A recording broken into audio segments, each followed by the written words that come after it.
Donald Trump और Vladimir Zelensky के बीच हुई तू मैं को पूरी दुनिया ने देखा। जिस तरह ये दोनों नेता आपस में भिड़े, वो किसी कूटनीतिक बैठक से ज्यादा स्कूल में बहस कर रहे बच्चों जैसा लगा। अब सवाल ये है कि क्या दो राष्ट्र प्रमुखों की डिप्लोमैटिक बैठकें ऐसी होती हैं? आखिर डिप्लोमेसी या कूटनीति होती क्या है? डिप्लोमेसी शब्द का इस्तेमाल भले ही आज की लोकतांत्रिक व्यवस्था में ज्यादा होता हो, लेकिन यह हमेशा से दो देशों के संबंधों का अहम हिस्सा रही है, फिर चाहे वो देश मित्र हों या फिर शत्रु हों। आज हम आपको छत्रपति शिवाजी महाराज का एक ऐसा ऐतिहासिक पत्र दिखाएंगे जिसे पढ़कर न सिर्फ हमारे देश के नेता, बल्कि ट्रंप और जेलेंस्की भी कूटनीति का असली मतलब समझ सकते हैं।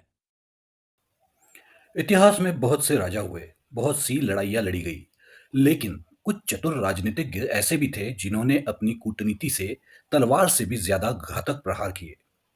आज हम बात करेंगे एक ऐसे ही ऐतिहासिक पत्र की जो छत्रपति शिवाजी महाराज ने औरंगजेब को लिखा था। यह पत्र शिवाजी राजे की डिप्लोमेसी का एक बेहतरीन नमूना है जिससे आज भी बहुत कुछ सीखा जा सकता है। आइए एक नजर डालते हैं और देखते हैं कि इस पत्र में क्या लिखा है। पत्र की शुरुआत कुछ यूं है। बादशाह आलमगीर सलाम। मैं शिवाजी आपका पक्का शुभचिंतक और चिरहितैषी हूँ।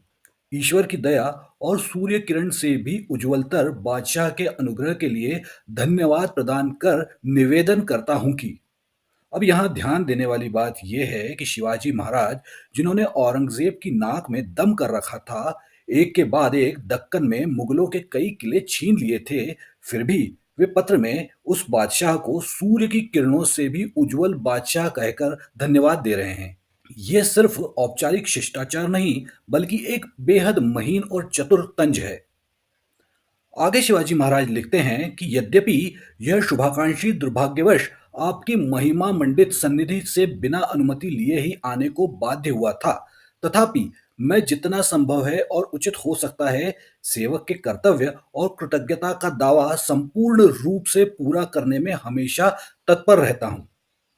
अब ये तो हम सभी जानते हैं कि जब औरंगजेब ने शिवाजी महाराज को आगरे में कैद कर लिया था तो उन्होंने किस तरह से चतुराई से काम लिया और मुगलों की आंखों में धूल झोंककर औरंगजेब के चंगुल से फरार हो गए थे।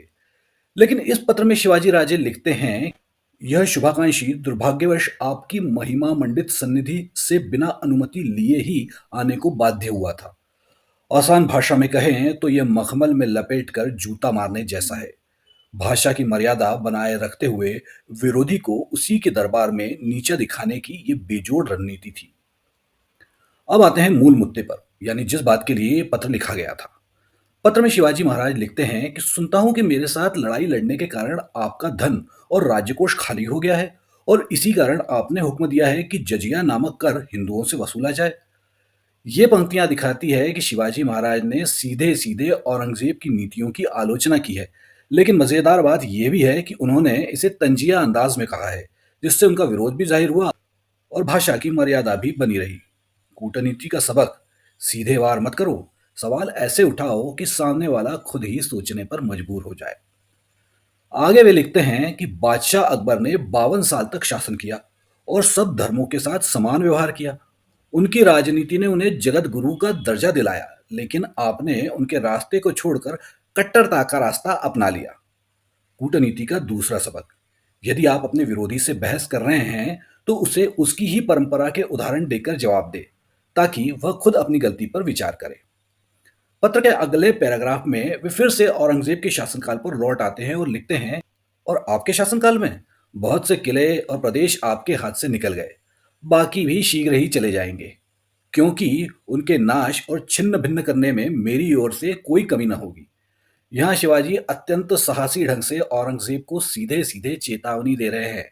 संदेश स्पष्ट है कि इस विनम्र भाषा को कहीं हमारी कमजोरी न समझ लेना। पत्र में आगे लिखा है कि आपके शासन में प्रजा कुचली जा रही है, आमदनी घट रही है, व्यापारी परेशान है, सेना अस्थिर है, हिंदू तो हिंदू, मुसलमान भी रो रहे हैं। यहाँ शिवाजी महाराज ने औरंगजेब को उसके आर्थिक पतन की ओर ध्यान देने की नसीहत दी है। उन्होंने यह भी दिखाया कि जजिया कर वसूलना सिर्फ अन्याय ही नहीं बल्कि अव्यवहारिक भी है, क्योंकि जब प्रजा ही गरीब हो जाएगी तो राज्य कैसे चलेगा। अब यहाँ कूटनीति का तीसरा सबक मिलता है कि जब भी विरोध करें तो भावना से नहीं, तर्क से करें।